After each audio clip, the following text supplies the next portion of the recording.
O termo alcaloide apresentou-se a primeira vez no século XIX, termo este proposto pelo farmacêutico Wegener. Os alcaloides compõem um vasto grupo de metabólitos com grande diversidade estrutural. Estes representam 20% das substâncias naturais descritas. Hoje já se aceita que se podem extrair alcaloides de outros compostos além das plantas. A designação mais aceita recentemente é que um alcaloide seria uma substância orgânica cíclica, contendo nitrogênio em estado de oxidação negativo e cuja distribuição é limitada entre os organismos vivos. Alcaloides representam um grupo de heterogêneo de substâncias orgânicas, em particular de origem vegetal, que se caracterizam pela presença de nitrogênio, em geral com propriedades básicas. Uma curiosidade histórica é que desde os primórdios já se conheciam as espécies vegetais contendo alcaloides. As mesmas eram utilizadas como medicamentos, poções mágicas e até mesmo como veneno. Inclusive, na Grécia Antiga, Sócrates foi executado ao ingerir chá de cicuta. A coniina é um alcaloide altamente venenoso que encontramos na cicuta. Os alcaloides dividem-se em diversas classes. Dentre elas, vamos abordar sobre os alcaloides quinolínicos e os alcaloides isoquinolínicos. Inicialmente, vamos começar falando um pouquinho sobre os alcaloides quinolínicos. Estes alcaloides apresentam um núcleo quinolínico. Estão ligados a diferentes atividades farmacológicas e, dentre seus exemplares, podemos citar a quinina. O alcaloide por nome de quinina, com seu nome vulgar quina, apresenta algumas atividades farmacológicas como antimalárico, antitérmico e analgésicos. A quina é retirada da quineira, hoje obtida através de diversos países da América do Sul, no Sudoeste Asiático e na África Meridional. O gênero Cinchona pertence à família Rubiaceae. Essa substância, além de contribuir para o tratamento da malária, também pode ser utilizada no auxílio do processo digestivo e na produção de alimentos e bebidas. Os alcaloides da classe quinoleica, que além da quinina também podem ser a quinidina, a cinchonina e a cinchonidina, devem conter na planta um teor de no mínimo 6,% de alcaloides totais, sendo que 30% a 60% são da classe da quinina.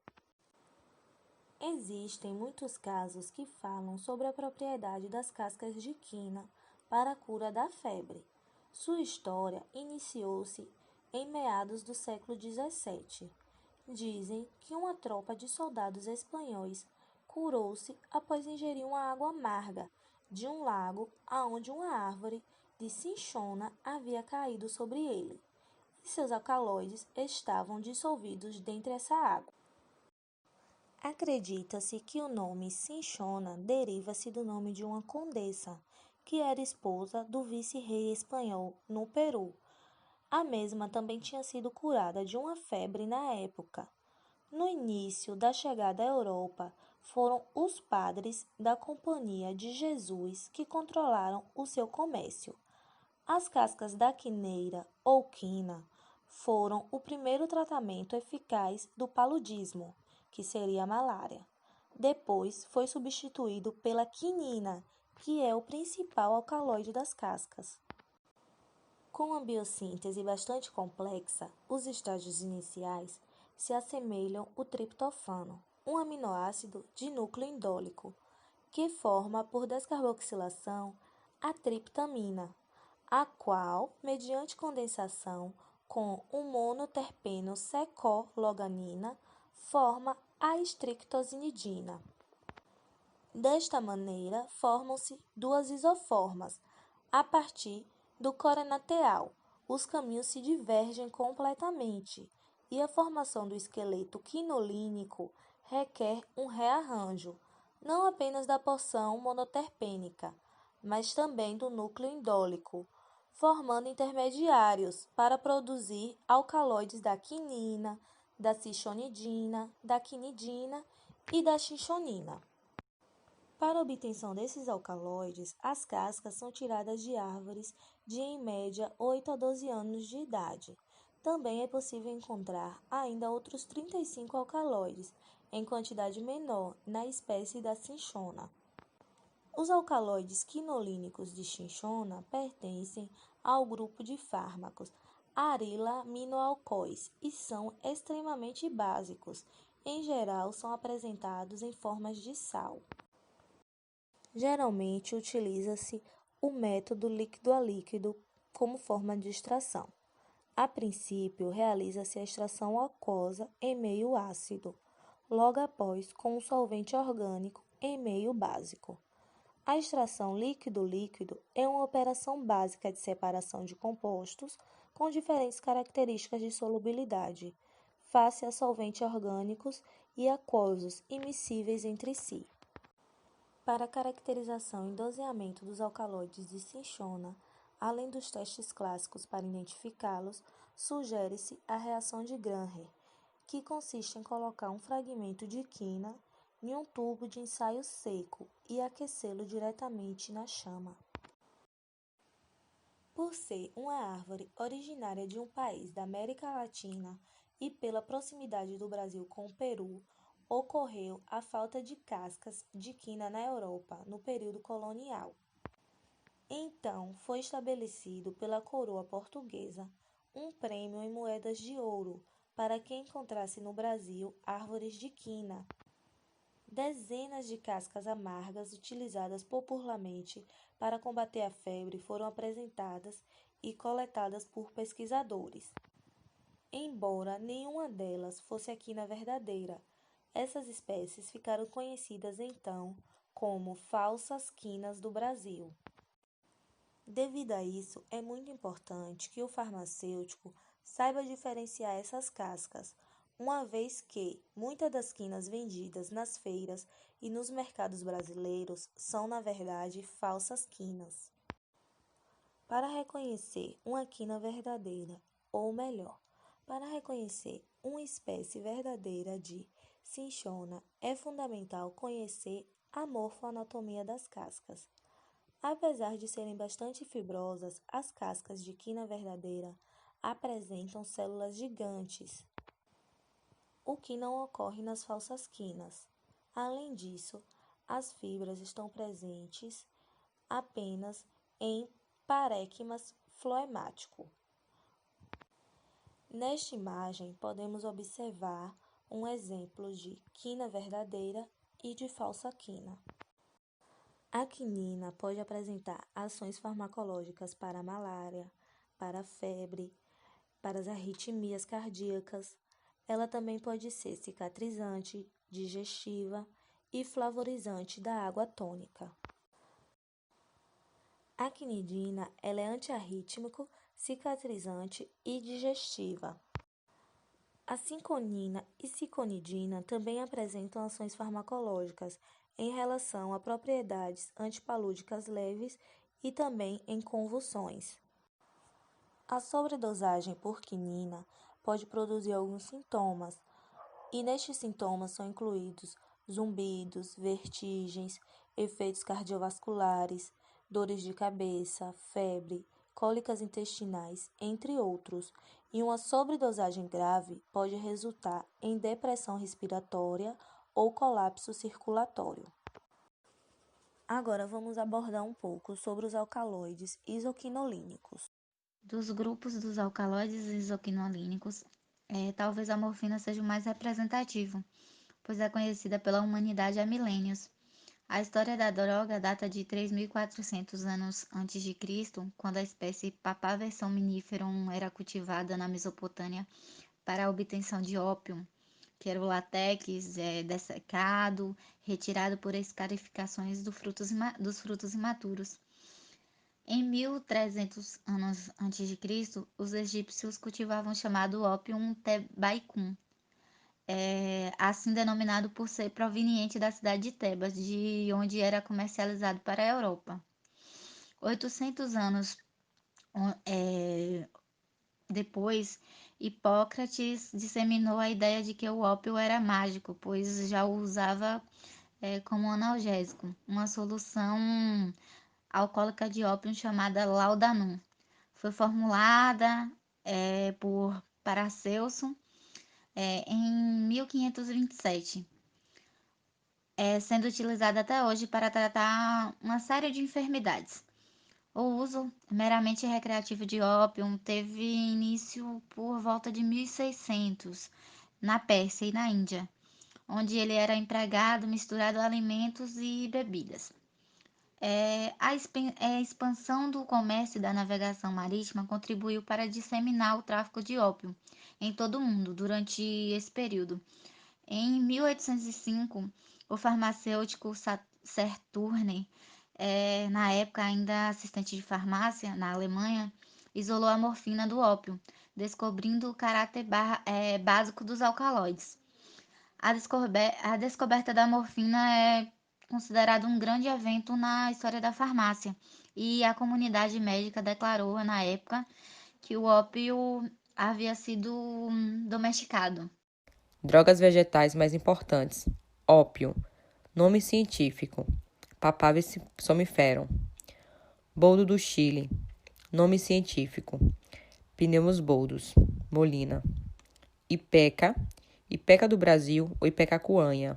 Nome científico: Carapixa ipecacuanha. Hidraste. Nome científico: Hydrastis canadensis.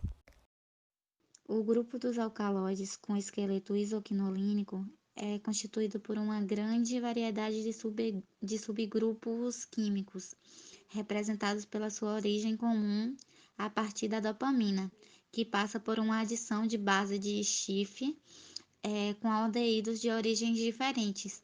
São conhecidas pelo menos 4.000 substâncias com esse tipo estrutural. Apresentamos aqui agora os principais alcaloides isoquinolínicos.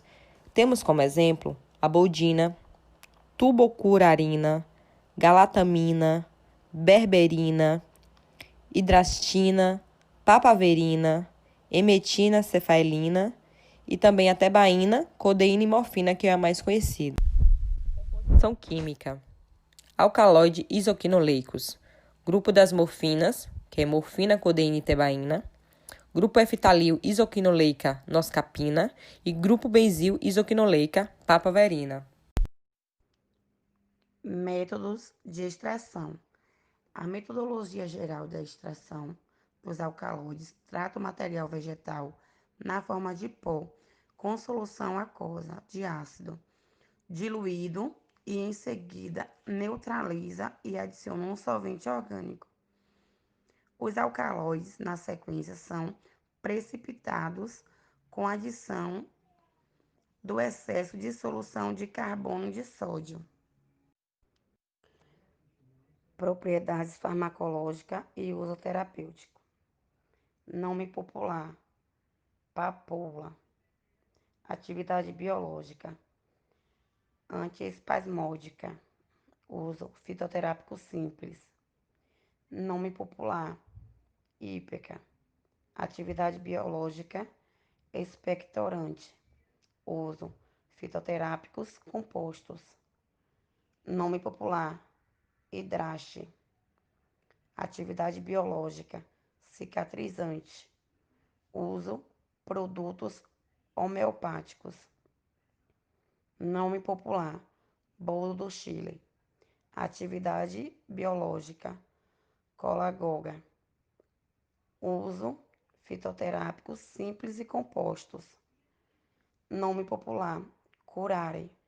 Atividade biológica: bloqueador neuromuscular. Uso: obtenção de tubocurarina. Tem ação farmacodinâmica bloqueando o estímulo nervoso das fibras musculares. Paralisa células ganglionares, bloqueando a ação do sistema nervoso autônomo. Paralisa musculaturas voluntárias. Paralisa a voz, face, pescoço, membros músculos respiratórios e diafragma e leva à morte por asfixia. O uso do ópio e do seu principal alcaloide, a morfina, são de exclusiva prescrição e vigilância médica. A morfina é o protótipo dos analgésicos opioide, atuando em diversos receptores do sistema nervoso central, originando facilmente dependência. A codeína integra numerosos medicamentos para o tratamento da tosse. Em relação aos medicamentos desenvolvidos à base dessas substâncias, os mesmos só podem ser vendidos sob prescrição médica, pois eles podem causar facilmente dependência para quem os consome. Dentre os medicamentos mais prescritos, podemos citar a codeína, o tramadol, a hidromorfona, a metadona, a morfina, oxidona, a hidrocodona e o fentanil, entre outros medicamentos. A papaverina, a codeína e a morfina são medicamentos naturais. Já a metadona e o propoxifeno são considerados medicamentos sintéticos. Ao utilizar uma superdosagem dessas substâncias, as pessoas podem apresentar efeitos tóxicos como depressão, sonolência, vômito, cefaleia, retenção urinária e fecal, entre alguns outros sintomas. Então, galera, vamos testar um pouquinho o nosso conhecimento? Como base, utilizamos uma questão que aconteceu no concurso da Polícia Civil no Rio de Janeiro, no ano de 2013, para ocupar o cargo de perito criminal. As principais moléculas que compõem as bases do arsenal terapêutico mundial de medicamentos há décadas são de origem ou inspiração natural. Vários fitofármacos de natureza alcaloídica são encontrados no mercado com atividades farmacológicas marcantes. Dentre os fitofármacos relacionados abaixo, é incorreto afirmar que a morfina é um exemplo de alcaloide isoquinólico. B. A atropina e a cocaína são exemplos de alcaloides tropânicos. C. A vincristina e a vinblastina são exemplos de alcaloides indólicos. D. A quinina é um exemplo de alcaloide quinólico. E. A ergotamina é um exemplo de alcaloide imidazólico. A resposta seria a letra E. A ergotamina não é um exemplo de alcaloide imidazólico. Ela é um exemplo de alcaloide indólico, já que a ergotamina é um alcaloide vasoconstrictor utilizado nas crises de enxaqueca, quando o tratamento com anti-inflamatórios não esteroidais não proporciona efeito. Assim encerramos o nosso seminário. Segue abaixo todas as referências utilizadas para o desenvolvimento do mesmo. Agradecemos a atenção de todos.